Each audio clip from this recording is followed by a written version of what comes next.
Assalamualaikum warahmatullahi wabarakatuh. Alhamdulillah, alhamdulillahirabbil alamin. Hamdan bila ghayah wa syukran bila nihayah.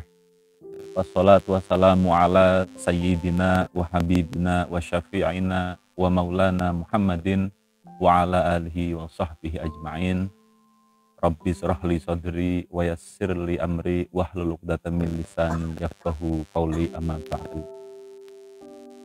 Yang saya hormati, yang saya cintai, para pemirsa, para penonton, khususnya saudara-saudara saya di kampung tercinta ini, Grojogan. Dan tak lupa yang sangat saya cintai, pemirsa, penonton setia channel Kompiba 1997, yang mudah-mudahan semuanya senantiasa dalam rahmat Allah Subhanahu wa Ta'ala. Alhamdulillah, pada kesempatan kali ini kita diberi anugerah oleh Allah Subhanahu wa Ta'ala menjumpai bulan Ramadan, bulan yang penuh dengan anugerah, bulan yang penuh dengan ampunan, dengan segala macam kebaikan. Karena bulan Ramadan pada kali ini kita bisa berjumpa lagi, alhamdulillah, bisa bertatap muka. Sedikit saya akan menyampaikan tentang hal-hal yang berkaitan dengan puasa. Puasa itu kalau bahasa Indonesia, kalau bahasa Arabnya itu saumun, saumun, sod, wawu, mim, saumun, ada 3 huruf yang berarti puasa. Ada salah satu ulama yang merumuskan apa itu makna atau arti saumun, puasa. Jadi puasa yang dibahasa Arabkan saumun itu ada 3 huruf, yaitu sod. Sod itu bermakna sumtu, artinya ngeker atau kita menahan dari segala sesuatu yang membatalkan puasa, dari mulai terbitnya matahari sampai terbenam. Kemudian setelah sod kita ada huruf bertemu dengan huruf wawu. Wawu itu artinya waraun. Waraun itu wirai. Wirai itu menjaga dari segala sesuatu yang bisa mengantarkan kita ke syahwat atau segala sesuatu yang bisa memberi dampak emosi atau nafsu kita menjadi kurang terkendali. Itu kita jaga. Kemudian yang terakhir malakun. Malakun itu ya artinya juga ya juga artinya ngempet gitu, sakit gimana nih. Itu tadi malakun itu bermakna ke sesuatu yang bisa menimbulkan kita emosi, entah secara akliyah atau secara nafsiyah. Secara akliyah, secara akal pikiran, atau nafsiyah secara hati. Kita harus menjaga. Jadi makna puasa itu secara komplit kita disuruh untuk mengurangi, meninggalkan, ya, gak hanya sebatas mengurangi dari segala sesuatu yang bisa menimbulkan hawa nafsu amarah, hawa nafsu entah apa, bertemu dengan lawan jenis. Pokoknya hal-hal yang ada dampak keburukan itu harus kita hindari, mulai dari terbitnya matahari sampai terbenam. Aku mengutip ada makalah, ada dawuh, ini dawuhnya Kanjeng Nabi, ada hadis dalam kitab Suratul Nasihin yang pada faslun atau pada bab fadilah syahrul Ramadan, keutamaan bulan Ramadan. Di situ dijelaskan dalam kitab Suratul Nasihin mengatakan bahwa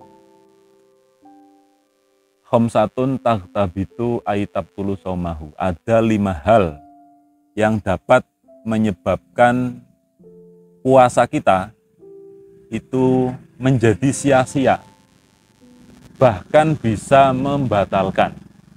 Khamsatun taghtabitu aitabtulu saumahu. Ada hal yang dapat menyebabkan puasa kita itu gak mendapat pahala, sia-sia belaka, bahkan bisa membatalkan. Gak mendapatkan pahala kecuali kita hanya mendapatkan rasa haus dan lapar saja. Apa saja 5 perkara itu yang ini nanti akan saya bahas. Yang pertama 5 hal tadi yang dapat menyebabkan nilai pahala ibadah puasa kita kosong, zong, gak dapat apa-apa. Yang pertama adalah al-awalu al-kizbu. Yang pertama adalah al-kizbu. Kizbu itu berbohong. Goroh ngapusi. Jadi dalam keadaan kita kok dalam keadaan puasa terus kita berbohong atau ngapusi teman, saudara atau keluarga, tetangga dan lain-lain, itu nanti pahala puasa kita hilang, cuma bahkan bisa membatalkan. Kemudian itu yang pertama tadi ya, al-awal wal kidbu, bohong. Kemudian yang kedua itu hibah, asani al-hibah. Yang kedua itu ngerasani. Hibah, ngerasani ini apa toh? Apa toh yang dinamakan dengan ngerasani? Kalau ngerasani itu ngegosip. Kalau dalam fikih yang dinamakan ngerasani itu zikruka akhoka al-muslima bima yukriuhu wa ingkana fihi.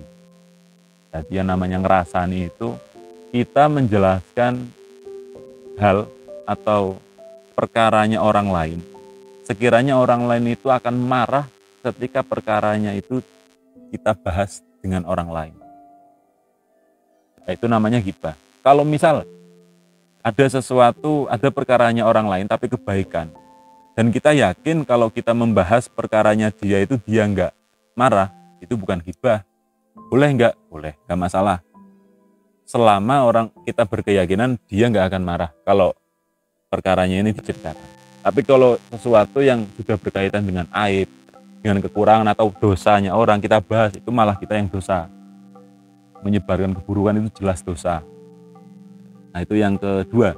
Kemudian yang ketiga, asalisu an-namimah. Namimah itu adu-adu atau mengadu domba.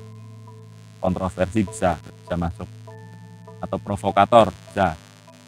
Jadi dalam keadaan puasa kok kita sering terpancing, akhirnya kita tersulut emosi, akhirnya ada perselisihan antara keluarga, misal teman, tetangga, itu bisa menghilangkan nilai puasa, pahala puasa kita. Atau kita dalam keadaan puasa mengadu domba, misal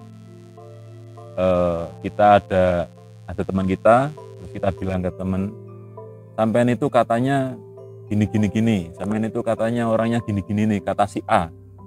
Jadi secara tidak langsung teman yang kita bilang itu, yang kita provokasikan ke dia marah, akhirnya menyebabkan dia emosi ke si A. Itu contoh namimah, adu domba ya.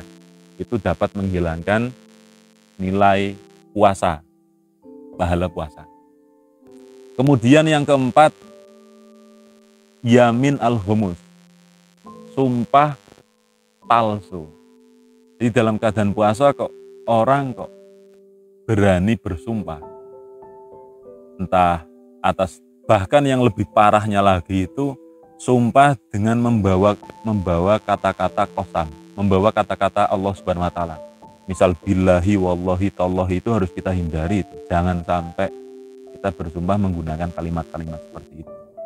Karena akibatnya fatal. Ketika kita melanggar, kita harus puasa 60 hari wajib itu kalau untuk agar dilebur, agar dimaafkan dosanya kalau menggunakan kata-kata wallahi tallahi billahi.